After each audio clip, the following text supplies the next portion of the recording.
thank you to all of you who are here tonight. You represent a small but important fraction of the people of our state and our country who are affected by this disease. First and most importantly, to the families here tonight who have lost loved ones to this disease, you have my deepest sympathy and prayers for the loved ones you've lost, and for those of you who survive to deal with the pain and the anguish of the loss that you've suffered. But I truly believe that you are here tonight because you understand that you are uniquely positioned to help prevent the next death. You are uniquely positioned to help to counsel those who are going through this disease. You are uniquely positioned to change the attitude of America towards this disease. And your presence tonight is a beginning to doing that. Second, to those people who are here tonight who are in recovery,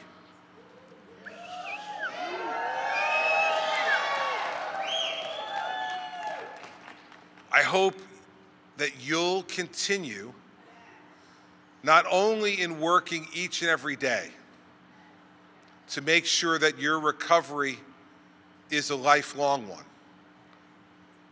but just as importantly to understand that the gift of recovery which you have earned is a gift that you must pass on. The lights that you are holding tonight represent the light of your spirit, that light which can provide hope to the person who tonight is where you once were, at their lowest point, not believing that their life had any value, not understanding that recovery was possible for them, believing that somehow they had failed themselves, their families, their loved ones, and that life, in fact, may not be worth living. You in recovery are the light that gives them hope.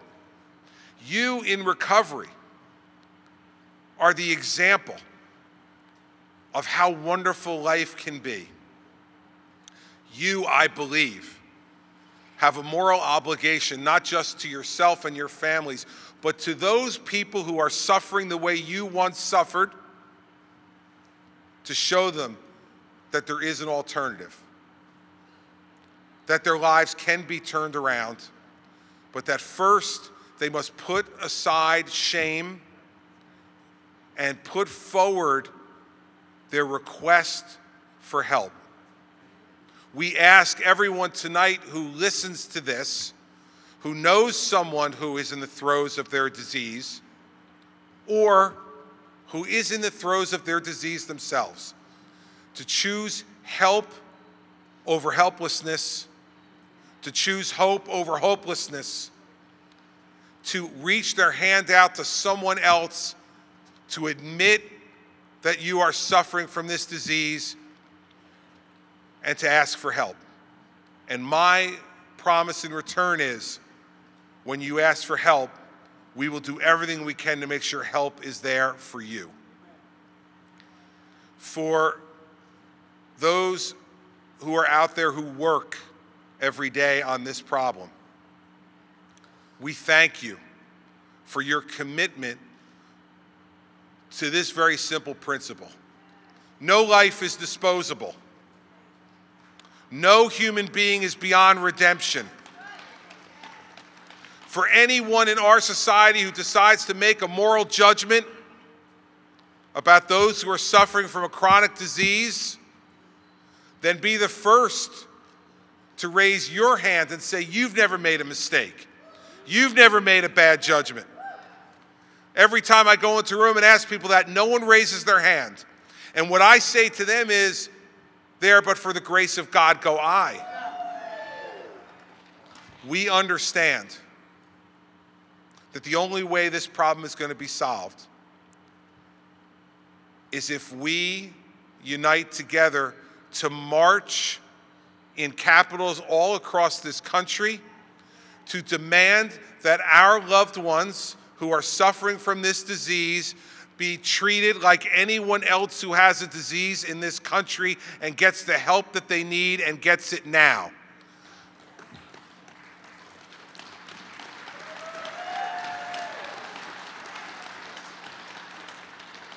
Addiction is not a moral failing. Addiction is a disease. It's no different than diabetes. It's no different than heart disease. It's no different than high blood pressure. It is a chronic disease which can be treated, that is contributed to by human conduct. But yet, we don't say that people who get cancer from smoking are getting what they deserve. We try to treat them and cure them. We don't say that people whose conduct has contributed to their diabetes are getting what they deserve and that we should let them die. Yet somehow, we are ashamed to come forward and ask that those who suffer from this disease deserve exactly the same treatment as those who suffer from those other diseases. That needs to end, and you need to demand that your government respond to 64,000 deaths in America last year. 175 of our citizens are dying every day, and they don't have to. We have a 9/11 every 2.5 weeks in this country due to this disease. How much would we spend to stop a terrorist organization that was killing 175 Americans a day? We are killing ourselves with these drugs, and we need to stand up and say enough. We need our government to step up and say, we will help to participate in ending this disease, making it a chronic treatable disease. This is no different than AIDS. No different. And we stood up and found treatments for that so that people today who suffer from that disease can live and live happy and productive lives. Our people need the same thing.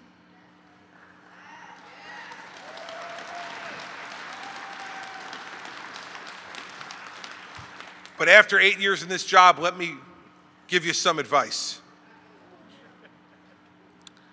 Nobody gets the attention from government that they need without asking for it, without demanding it. We can no longer sit on the sidelines and be ashamed, be afraid. All of you have a story to tell. And until you tell that story over and over again and as publicly as you can, this message won't get through. We have a new government here in 41 days. You need to tell your story to the new governor. You need to make sure that he understands that this isn't just the philosophy of one governor, that this is the need and the demand of the people of the state of New Jersey, and that we will not stand for any less attention being paid to this problem. In fact, we need even more. But he needs to hear that from all of you.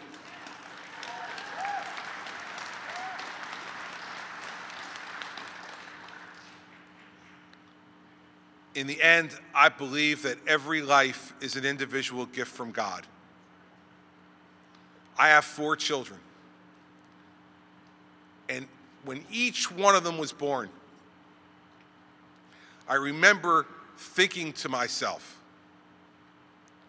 what an amazing moment this is, that a human life has come into the world with endless possibility. And each one of us, as we looked at our newborn child, believed that there was nothing in life that wasn't possible for them. That life winds up taking lots of twists and turns, but it never becomes less precious. It never becomes less valuable. No matter what mistakes or misjudgments that life makes, it is still an individual gift from God. And we must protect it and cherish it, no matter what condition we find it in. If we find it perfectly healthy and beautiful, we need to protect it. When it is sick, we need to try to heal it. When it is wounded, we need to stand up for it and help them back to their feet. I believe that my children's life is precious. I believe the life of the 16-year-old addicted girl sitting on the floor of a prison somewhere in this state, that life is precious. I believe that the life of the 40-year-old lawyer who's addicted to painkillers and alcohol and throwing his life away is precious. I believe the life of the 50-year-old woman who is working at the local restaurant and can't show up to work in the morning because she can't get out of bed because of her addiction, that life is precious. It is not for us to judge. It's for us to help. You're here tonight because you believe that. I know I'm preaching to the converted. You wouldn't be standing in the cold tonight if you didn't have a story to tell, and if that story that's in your heart didn't compel you to be here. And I suspect that most of you are here because that story is the most personal kind, either your own or the one of someone that you love and is today suffering, or that you love and has unfortunately been lost. Let's make sure that each one of those lives has meaning to it beyond the life it led before it was lost. Let's make sure that we spend our time and our energy making folks know that that person was precious and important and valuable and loved, and that their example of their life as it was lived can help to heal someone else who's suffering.